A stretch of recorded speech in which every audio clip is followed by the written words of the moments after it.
berkumpul di sekitarku di ruang tamu. Tapi, oh tidak. Aku bergumam begitu aku membuka email. Mereka menolakku.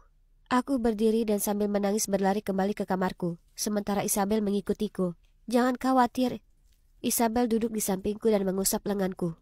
Mereka masih buka pendaftaran lagi di musim gugur. Jadi kau masih punya beberapa bulan lagi untuk bersiap. Aku tidak membutuhkannya lagi, tinggalkan aku sendiri. Aku pasti membuatnya takut karena dia diam-diam pergi setelah itu. Keesokan harinya aku sangat kecewa, jadi aku pergi menemui teman-teman gotiku. Tentunya mereka akan membuatku merasa lebih baik, kan? Orang-orang itu konyol, tapi tidak ada yang bisa menghentikan kita untuk menjadi diri kita sendiri. Ralph berkata dengan gagah berani.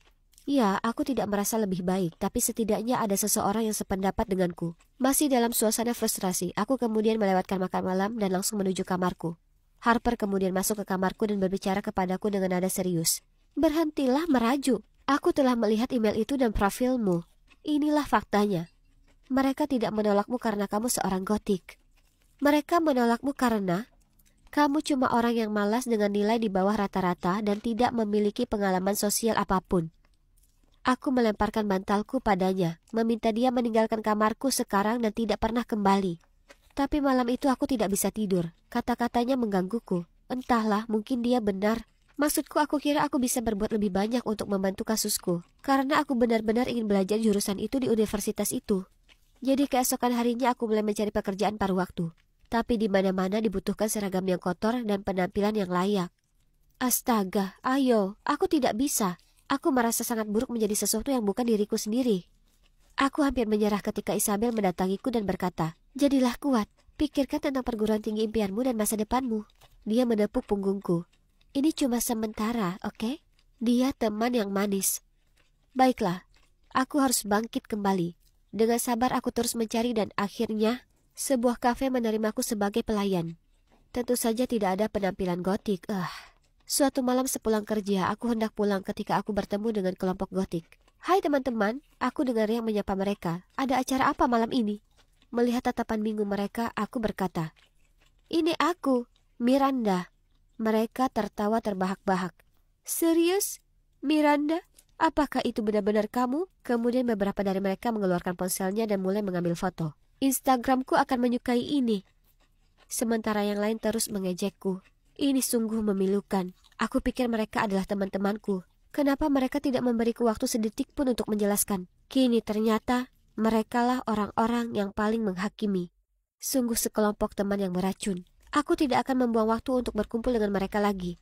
Pelajaran didapatkan. Selama beberapa bulan berikutnya, aku fokus bekerja di kafe dan bergabung dengan sekelompok anak muda yang aktif, membagikan makanan untuk para tunawisma dan membantu para perawat di panti jompo. Aku telah mengalami begitu banyak hal baru, dan sejujurnya, aku sudah terbiasa dengan penampilan yang biasa-biasa saja ini. Sebenarnya ada satu orang di kelompok sukarelawanku. Dia bernama Roger, dan aku mungkin sedikit menyukainya.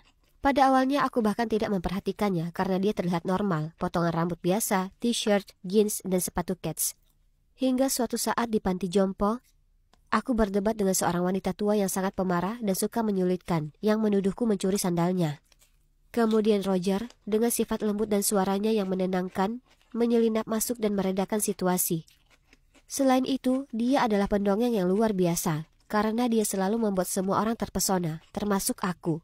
Oke, jadi penampilan normal bukan berarti seseorang itu membosankan. Ya, aku tahu pepatah, jangan menilai buku dari sampulnya. Nah, ternyata pepatah itu 100% benar. Pada awal Oktober, Harper membantuku melamar lagi, dan coba tebak? Aku berhasil lulus wawancara online dan menerima email penawaran. Keluargaku berada di surga ke-7. Orang tuaku tidak bisa menghentikan air mata bahagianya, sementara Harper hanya tersenyum bangga padaku, dan Isabel memelukku erat. Kami bahkan pergi berlibur untuk merayakannya, luar biasa. Sekarang, aku masih menyukai penampilan gotiku, tapi pada saat yang sama aku juga menyukai penampilan alamiku. Aku sadar bahwa mengenali diri sendiri dari penampilan luarnya adalah omong kosong. Begitu pula menilai orang dari penampilannya. Memiliki kehidupan yang menarik dan menjadi cantik bukan hanya tentang berfokus secara obsesif pada penampilan kalian. Tapi hal itu datang dari dalam. Tunggu, apa itu Roger yang ada di sana? Oh tidak, dia datang ke sini. Dia melambai ke arahku. Mungkin ini kesempatanku.